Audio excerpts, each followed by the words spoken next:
तो एक देश सिर्फ जमीन का टुकड़ा तो होता नहीं है ना? उसे बनाते हैं उसके लोग और उसकी सरकार।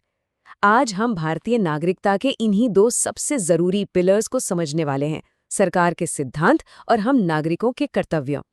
चलिए देखते हैं कि ये दोनों मिलकर हमारे लोकतंत्र की कहानी को कैसे लिखते हैं।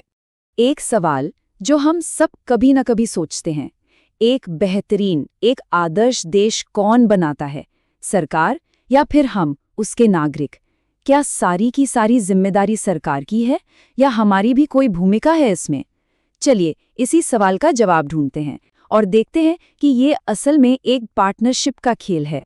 ठीक है, तो इस पार्टनरशिप के पहले हिस्से से शुरू करते हैं, यानी सरकार की जिम्मेदारियां। हमारे संविधान में सरकार के लिए एक तरह की गाइडबुक है।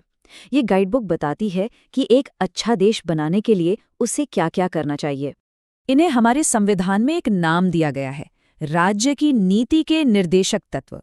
अब ये सुनने में थोड़ा भारी लग सकता है, पर आसान भाषा में समझे तो ये सरकार के लिए एक टू डू लिस्ट जैसी है जो संविधान ने उसे दी है। ये एक तरह का वादा है कि सरकार एक ऐसे समाज के लिए काम करेगी जहां सबके साथ इंसाफ हो। लेकिन यहाँ एक बहुत ही दिलचस्प बात है। अगर सरकार इन सिद्धांतों को, इस टू डू लिस्ट को पूरी तरह लागू नहीं कर पाती है, तो हम इसके लिए कोर्ट नहीं जा सकते। मतलब ये कानूनी तौर पर जबरदस्ती लागू नहीं कराए जा सकते। पर देश को चलाने के लिए इन्हें बहुत जरूरी माना गया है। ये सरकार के लिए एक मोरल कंपास की तरह है। तो सरकार के लक्ष्य क्या हैं? अच्छा, ये सिद्धांत एक बेहतर भारत का सपना दिखाते हैं, जैसे हर किसी को काम करने का अधिकार हो, पुरुषों और महिलाओं को एक जैसे काम के लिए एक जैसी सैलरी मिले, देश का पैसा कुछ ही लोगों के हाथों में जमा ना हो जाए और जिन्हें जरूरत है उन्हें मुफ्त में कानूनी मदद मिले। इतना ही नहीं, पर्यावरण की सुरक्षा से लेकर दुनिया में शांति को बढ़ावा देने तक सब कुछ इसमें शामिल है। तो ये तो हुई सरकार की बात, लेकिन जैसा हमने कहा था ये एक पार्टनरशिप है, तो सिक्के का दूसरा पहलू भी है, नागरिक का कर्तव्य। चलिए अब उस पर चलते हैं और देखते हैं कि ये कैसे पूरे सिस्टम को बैलेंस करता है। और पता है एक मजेदार बात, ये मौलिक कर्तव्य हमारे संविधान में शुरू से थे ही नहीं। इन्हें 1976 में इमरजेंसी के दौरान जोड़ा गया था और फिर 2002 में इसमें एक और कर्तव्य शामिल किया गया। तो कुल कितने हुए? 11।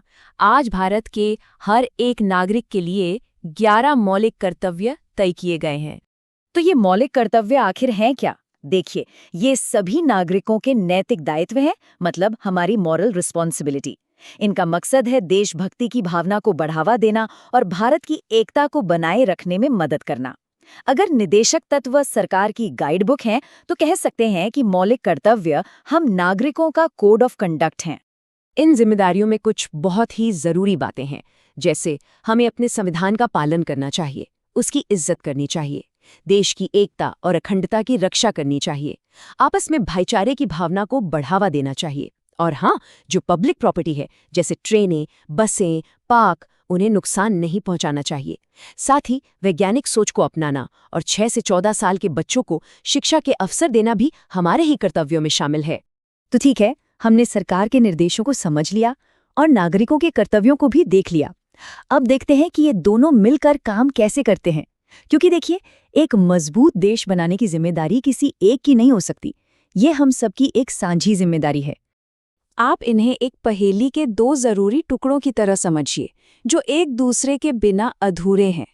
एक तरफ निदेशक तत्व हैं जो सरकार को एक न्यायपूर्ण समाज बनाने का रास्ता दिखाते हैं, तो दूसरी तरफ मौलिक कर्तव्य हैं जो हम नागरिकों को देश बनाने में अपना योगदान देने के लिए गाइड करते हैं। एक के बिना दूसरा अधूरा है, बिल्कुल। और ये बात इस एक लाइन में बिल्कुल साफ हो जाती है। मूल अधिकार एवं कर्तव्य परस्पर जुड़े हुए हैं। मतलब हमारे अधिकार और हमारे कर्तव्य ये एक ही सिक्के के दो पहलू हैं। हम अक्सर अपने अधिकारों की बात तो करते हैं, जो जरूरी भी है, लेकिन हमें अपने कर्तव्यों को भी उतना ही महत्व देना चाहिए। तो अब इस पूरी जानकारी के साथ एक सवाल हम सबके सोचने के लिए है। ये जानने के बाद कि एक बेहतर देश बनाने में सरकार और नागरिक दोनों की बराबर की भूमिका है, सोचने वाली बात यह है कि राष्ट्र निर्माण में हमारा अगला छोटा या बड़ा योगदान क्या हो सकता है।